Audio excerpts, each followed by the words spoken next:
Hey everyone! Welcome back to my channel. Tonight's story is going to take you deep into betrayal, suspense, and cold revenge. The title says it all. My mom defended my wife's affair. She deserves to live for herself. I didn't speak, but I planned everything. Grab a seat. This one's intense, raw, and completely gripping. It all started on a rainy evening. I just returned home from work exhausted, only to find my mother in the living room, sitting on the couch with a cup of tea. My wife, Vanessa, was standing beside her, smiling that infuriatingly confident smile she always wore when she thought she was untouchable.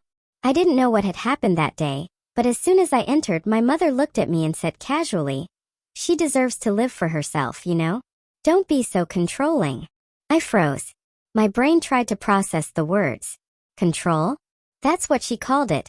The betrayal I'd uncovered the week before. The secret texts, the late-night hotel stays, the whispered lies. Vanessa's affair had been no accident, and my mother was defending it. Vanessa, sensing my silence, smirked. "See, even your mom gets it," she said. "You should just let me enjoy my life." I didn't respond. I just nodded, smiled faintly, and walked into my study. But inside I was already plotting. Every detail I'd learned, her meetings, the places she went, the men she involved herself with, I catalogued in my mind. My mother's naive approval wasn't going to stop me.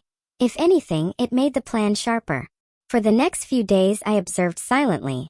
Vanessa continued her affair, assuming I was blind, assuming my mother's words meant I wouldn't interfere. She didn't know I had hired a private investigator. I didn't need my mother's help. I just needed facts, evidence, and timing. Then came the perfect opportunity. Vanessa had planned a weekend getaway with her lover Derek. She told me it was a girls' retreat with friends, and my mother once again nodded approvingly.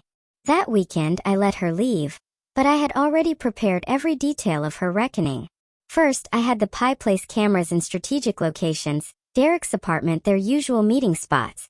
Then I coordinated with a few of Vanessa's closest friends, carefully planting doubts and questions, nudging them toward the truth without saying a word myself.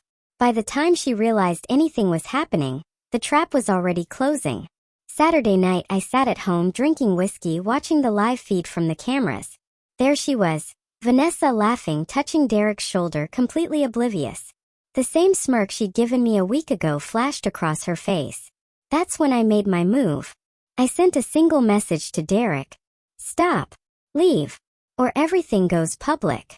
Derek laughed at first, thinking it was a bluff. He didn't know I'd been recording, cataloging, and timing every interaction for weeks. He didn't know I had access to their emails, texts, and bank transfers. Within minutes, Derek was on his way out, leaving Vanessa alone, confused, and panicked. I then called her mother, a woman she'd always respected, and let her know what had happened. Within an hour, Vanessa received a barrage of messages and calls, all carefully orchestrated to make her realize her secret life was exposed. By the time she returned home late Sunday night, her smile had vanished. She opened the door to find me sitting at the dining table, laptop open, every piece of evidence displayed neatly. My mother was absent this time. I had asked her to leave town for the day, so Vanessa had no ally to defend her. She froze. "Mark, what is all this?" I leaned back, calm, measured. "It's everything. Every lie, every secret, every moment you thought you could hide. You've been living for yourself for months, but now it's time to face the consequences." Her lips trembled. She tried to plead, to explain, to charm me, but I didn't respond. I let the silence speak. By Monday morning, Vanessa had moved out, her reputation in shreds.